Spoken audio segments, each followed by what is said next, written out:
Hey, welcome to today's deep dive. I'm excited to be here. We're going to be tackling narcissistic personality disorder, NPD. Yes. And, I know a lot of us have heard about this, but might not fully grasp it. Right.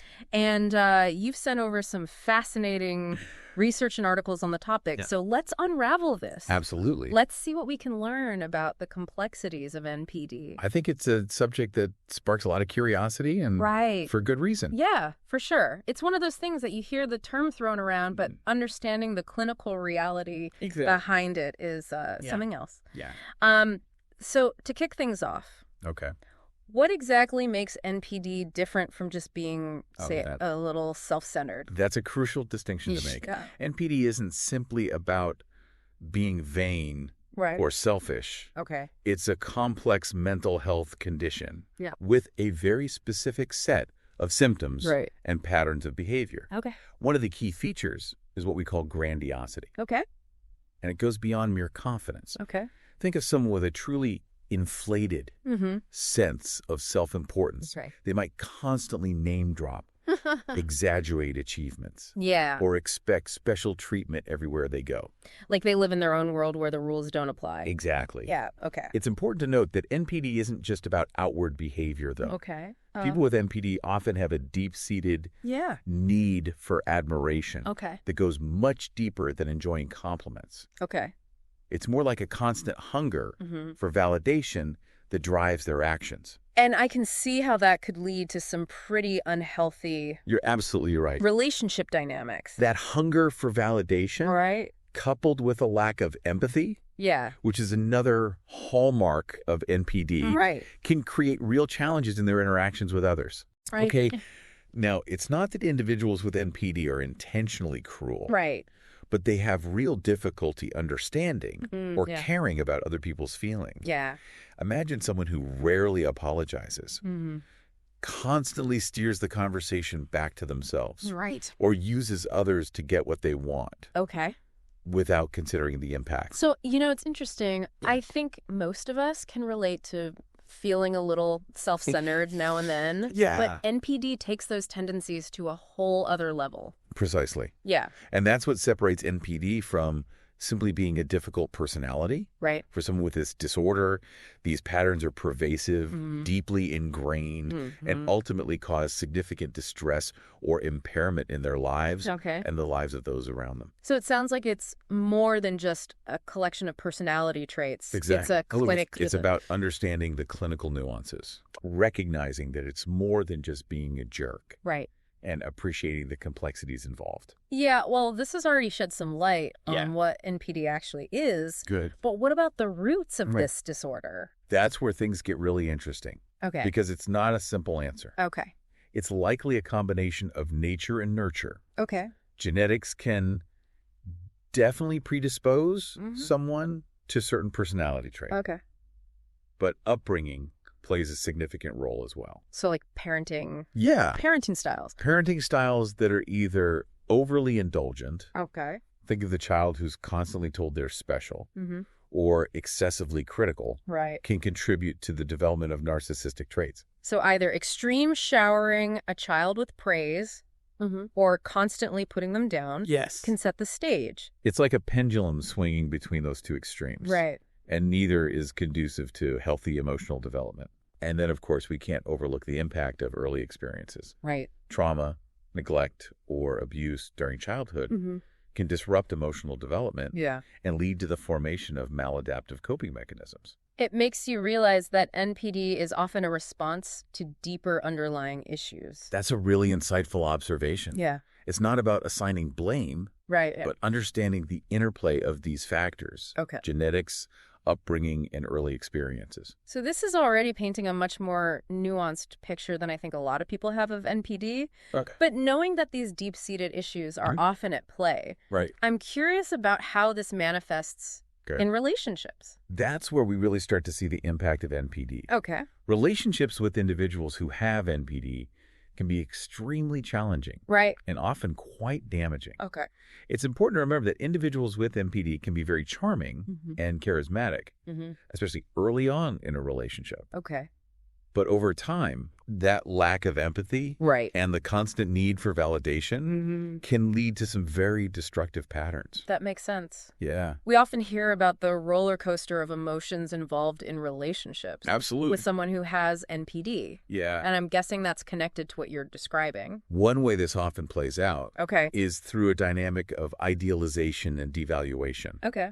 They might initially put you on a pedestal, showering you with attention and affection, which is often referred to as love bombing. Love bombing, yeah. But as the relationship progresses, they might become increasingly critical, dismissive, and withdraw affection if their needs aren't met. So it's like a constant push and pull where the other person is... You hit the nail on the head. Left feeling confused and emotionally exhausted. And one particularly insidious tactic that can emerge is gaslighting. Gaslighting, where the person with NPD distorts reality to make the other person doubt their own perceptions and sanity. So it's not just about disagreements or conflicting perspectives. It's about actively manipulating someone's sense of reality. And as you can imagine, this can have devastating consequences for the other person's self-esteem and mental well-being. Yeah. They might start to feel anxious, depressed, or even develop their own self-esteem issues as a result of being constantly undermined and manipulated. It sounds incredibly... It's a very difficult situation to navigate. Emotionally draining. Yeah. It makes you realize how crucial it is to understand these dynamics. Absolutely. And to have strategies in place for protecting yourself and your well-being when you're involved with someone. Awareness is key. Who has NPD. And it's important to remember that NPD doesn't just impact personal relationships. Right. It can significantly affect the workplace as well. Oh, that's a good point. I'm curious to hear more about that. How does NPD typically manifest? Well, it can be interesting because individuals with an NPD can be both highly successful and incredibly difficult colleagues. Their ambition drive and oftentimes charisma can propel them into leadership positions. I can see how that could happen. They might come across as confident and capable leaders. However, their leadership style can also be very problematic. One of the biggest challenges is their aversion to feedback. That makes sense given their need for admiration and their fragile sense of self. Precisely. And this can make teamwork and collaboration extremely difficult. Additionally, manipulative tendencies can often emerge in the workplace. They might play favorites, shift blame onto others, or exploit colleagues to get ahead. So it's not just about individual performance. It's about how their behavior impacts the entire... Recognizing these patterns. Team dynamic. Is crucial for navigating the challenges of working with someone who might have NPD. It sounds like understanding those patterns is crucial for setting boundaries and protecting yourself. You're absolutely right. From being drawn into... Awareness is the first step. Those unhealthy dynamics. Toward creating healthier and more productive working relationships. And it also brings us to another crucial aspect of understanding NPD. Dispelling the myths and misconceptions that often surround it. Speaking of myths, it's fascinating how much misinformation is out there. It seems like a lot of people have strong opinions about NPD without truly understanding it. That's a great point. There are so many stereotypes and misconceptions that can prevent us from having a nuanced and compassionate view of this disorder. One of the biggest myths is that all people with NPD are intentionally selfish. While their behavior might certainly appear self-centered. It's often a defense mechanism rooted in deep insecurity, not necessarily malice. So their actions might stem from a place of vulnerability and fear, rather than a deliberate desire to hurt others. And another common misconception is that people with NPD are incapable of change. That's encouraging. With therapy and sincere self-reflection, individuals with NPD can absolutely develop healthier patterns of thinking and behaving. So it's not a life sentence. It's not an easy process. But change is definitely possible. So there's hope for growth and healing. There absolutely is. And finally, there's this misconception that all individuals with NPD are overflowing with confidence. The truth is that many experience chronic self-doubt and rely heavily on external validation to maintain their sense of self-worth. So that outward confidence might actually be masking a lot of inner turmoil and insecurity. You got it. Dispelling these myths is crucial for promoting understanding and reducing the stigma surrounding NPD. Okay. It allows us to approach the topic with more compassion and empathy, both for those who live with the disorder and for the people who are affected by it. Okay, this is great. And speaking of promoting understanding, I think it's time we delve into the topic of treatment. That's a great segue. Yeah. I know our listener is particularly interested in learning more about treatment for NPD. Oh. So I'm eager to dive into that with you. Let's do it. Welcome back to our deep dive into narcissistic personality disorder. Thanks! Now that we've laid some groundwork, let's shift our focus to the practical side of things. Okay. I know you're particularly interested in navigating relationships with someone who might have NPD. Yeah, that's a topic that comes up a lot. And I can see why, given the complexities we've discussed. It can be incredibly challenging to know how to approach these relationships. So what advice do you have? Well, while we always encourage seeking guidance from a mental health professional, there are some general strategies that can be helpful for anyone navigating a relationship with someone who exhibits narcissistic traits. One of the most crucial is setting clear boundaries. Boundaries. Okay, that makes sense. But what does that actually look like in practice? Think of it this way. You're defining what behavior is acceptable to you and what's not. And then communicating those limits clearly and consistently. Remember, individuals with NPD often struggle with empathy and might not be aware of the impact their actions have on others. Setting boundaries is about protecting your emotional well-being and preventing yourself from being drawn into their cycles of manipulation or drama. So it's not about trying to change them or control their behavior. Precisely. But rather about taking control of your own experience. You can't force someone to change, but you can decide how you'll respond to their behavior. Boundaries are a way of saying, this is what I'm willing to tolerate, and this is where I draw the line. It's a powerful way to think about it. But I imagine it can be really difficult to actually set and enforce those boundaries. You're right. It's not always easy. You might resist those boundaries, try to negotiate, or even become angry or manipulative. That's why it's so important to be firm, consistent, and calm in your communication. And don't be afraid to seek support from others. Support? What kind of support are we talking about? It could involve confiding in a trusted friend or family member who can offer a listening ear and a different perspective. Or it might mean joining a support group where you can connect with people who are dealing with similar challenges. And, of course, seeking professional help from a therapist who specializes in NPD can provide invaluable guidance and support.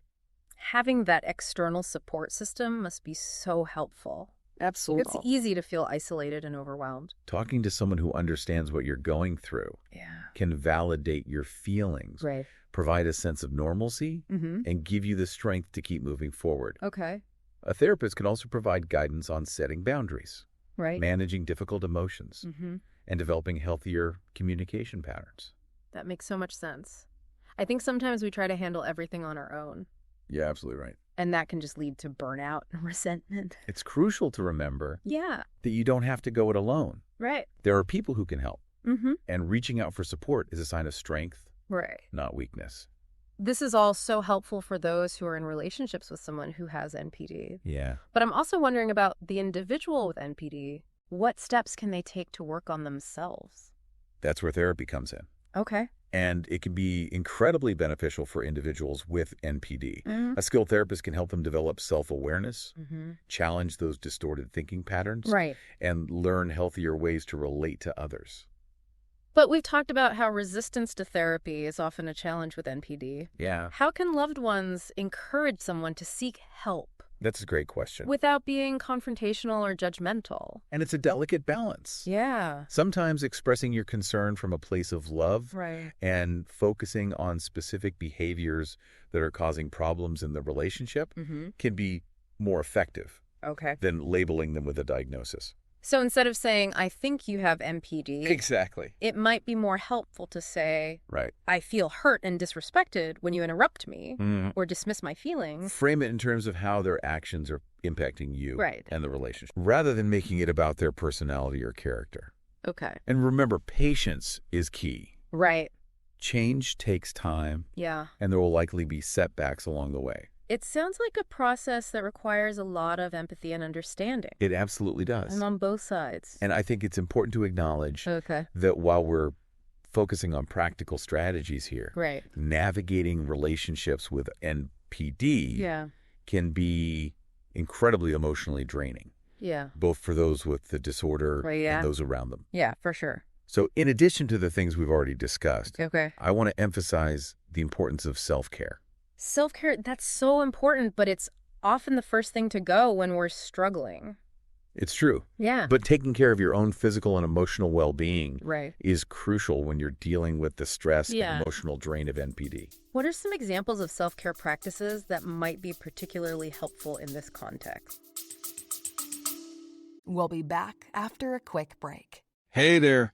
Welcome to Good Advice Giver. First, we want to start by saying a massive thank you for tuning in today. Whether you're a long-time listener or you're joining us for the first time, we're truly grateful to have you here. We know you've got a lot of options when it comes to podcasts, so the fact that you're spending your time with us means the world. So thank you. That's right. We're excited to have you with us because here on Good Advice Giver, we cover just about everything. Whether you're interested in sports, relationships, sex, money, finances, business, digital marketing, music, education, movies, comedy, or something else entirely, we've got it all. No topic is off limits here, and we dive deep into real, meaningful conversations that matter. We've also got a mix of male and female hosts, so you're always getting a well-rounded perspective on every topic we cover, from business strategies to personal development, from car shopping to digital products like affiliate marketing. We bring a little bit of everything to the table.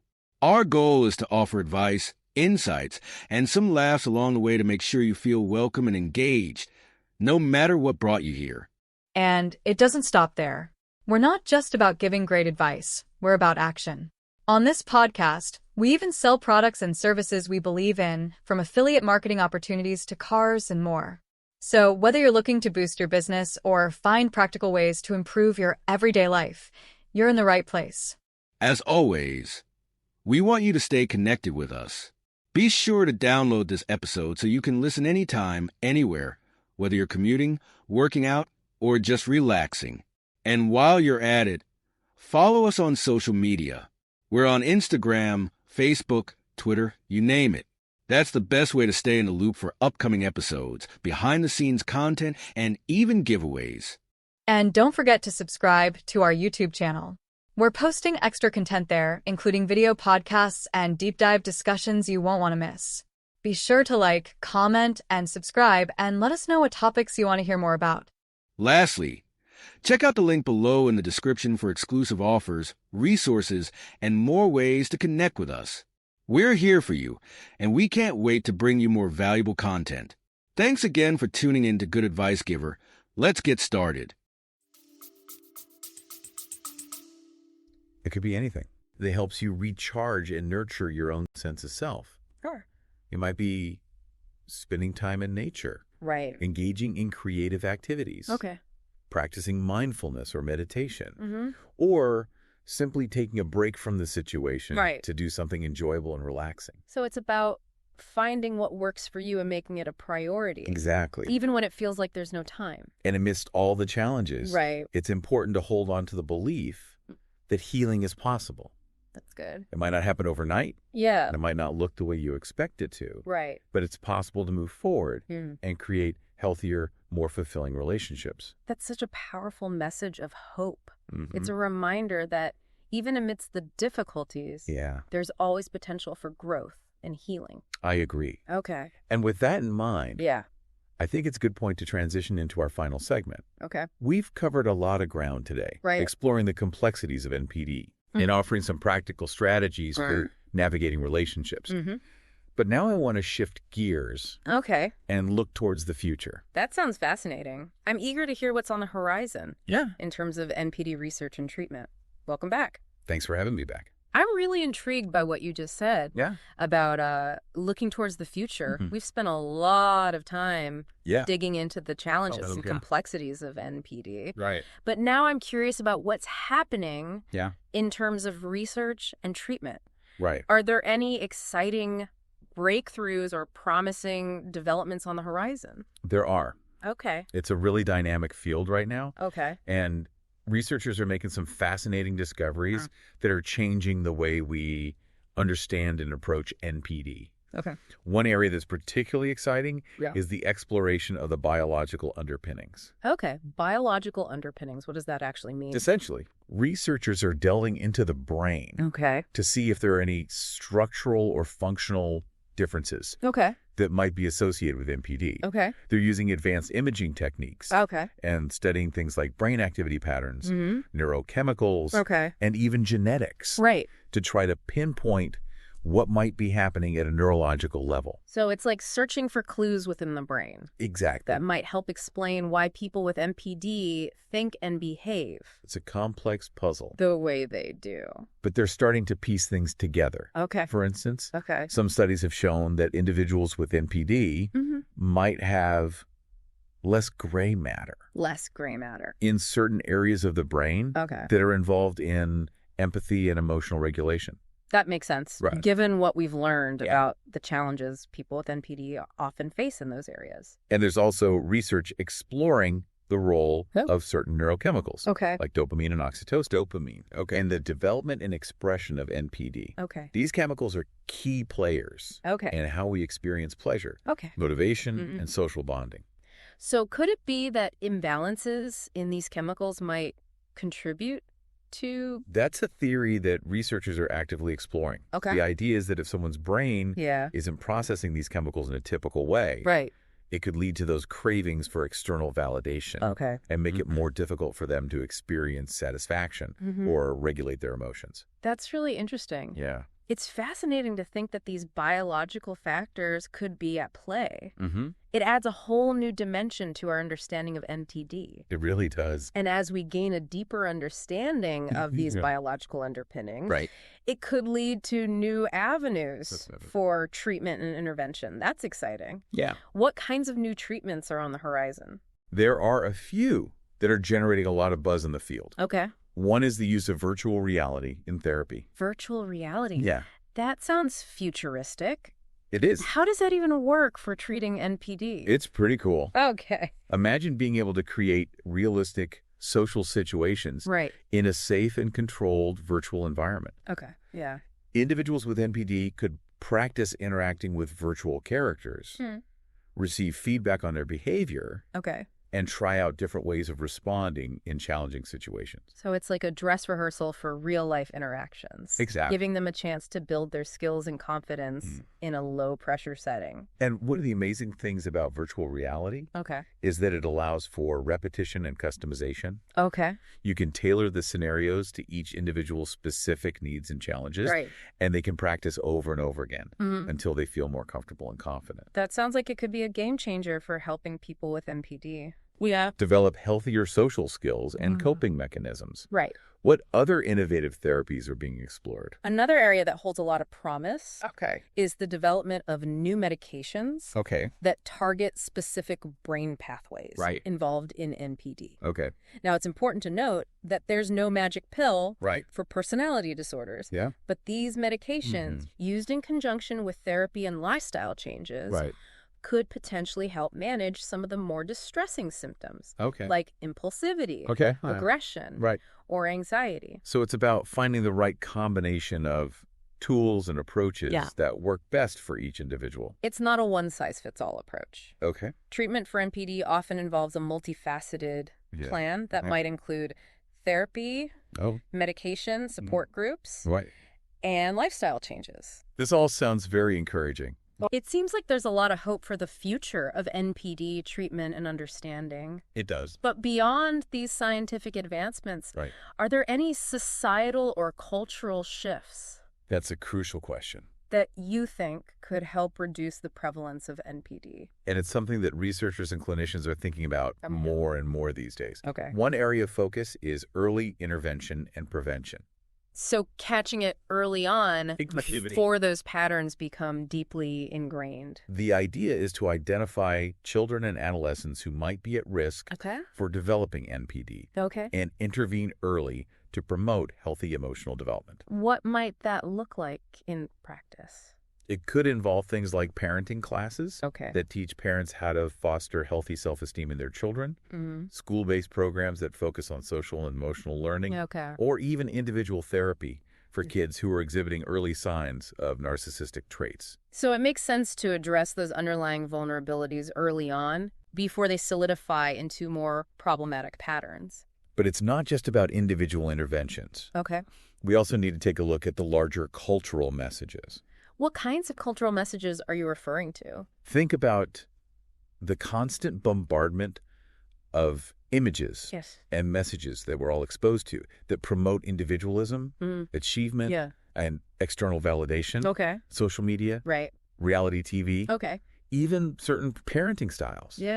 They can all contribute to a culture that values outward appearances over substance and feeds the need for constant admiration and attention. It's like we're living in a world that's always telling us to strive for more, be more successful, and make sure everyone sees how great we are. And that kind of pressure cooker environment can be incredibly damaging, especially for individuals who are already predisposed to narcissistic tendencies. So part of the solution might involve shifting our cultural values to prioritize things like empathy, compassion. It's about creating a society that values inner worth over outward appearances and fosters genuine human connection where people feel seen and appreciated for who they are, not for what they've achieved or how many likes they get. That's a beautiful vision. It sounds like addressing NPD is not just about individual treatment. It's not. It's about a collective shift in consciousness. It is. And a reevaluation of our cultural priorities. I couldn't agree more. This has been an incredible journey. It has. We've really explored so much in our deep dive into NPD.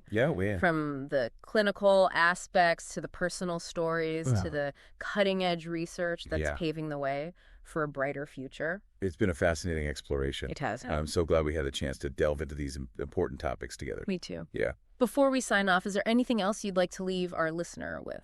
If I could leave you with one message, it'd be this. Understanding is the key to compassion. The more we learn about NPD, the more we can move beyond judgment and stereotypes and approach this disorder and the people who live with it with empathy and a genuine desire to help.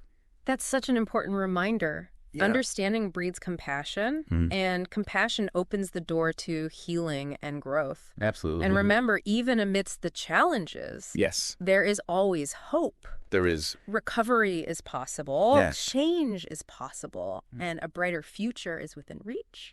A brighter future is within reach. Well, thank you for joining us on this deep dive into narcissistic personality disorder. It's been a pleasure. We hope you found this exploration as insightful and thought-provoking as we have. It has been a pleasure sharing this journey with you. And to our listener, remember to keep those minds curious and keep exploring. Absolutely. Until next time. Today is your lucky day. Today is the day that our $3 website works for you, paying you directly to your PayPal daily. Imagine $3 ongoing continuous payments to your PayPal account. Imagine falling asleep and waking up to $300 in your PayPal account. How would this make you feel? How could this help you? What bills could you pay? What kind of fun could you have? What does that retirement look like now? All for a one-time payment of $3. This website is DFY done for you, fully built and completely hosted, and never stops collecting payments for you. You have spent $3 on coffee on a regular, but that coffee won't help you create multiple streams of income. Click the link below.